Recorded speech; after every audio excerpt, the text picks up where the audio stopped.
मधुर ऐक ना. बोला की.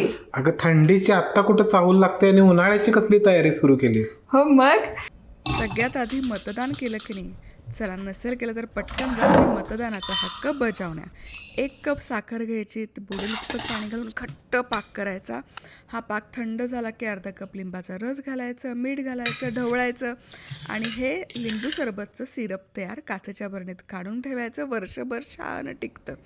सोपी पद्धत सांगते. खडी साखर घ्यायची, त्याची पूड करायची, त्यामध्ये अर्धा कप लिंबाचा रस, मीठ घालायचं आणि हेही सिरप वर्ष टिकतं. बरं, अशा छान छान रेसिपीसाठी पटकन मधुराज रेसिपी मराठीला सबस्क्राईब करा. जेव्हा सरबत करायचं तेव्हा हे सिरप घ्यायचं, थंडगार पाणी टाकायचं आणि डन 10 सेकंदाच्यात लिंबू सरबत तयार.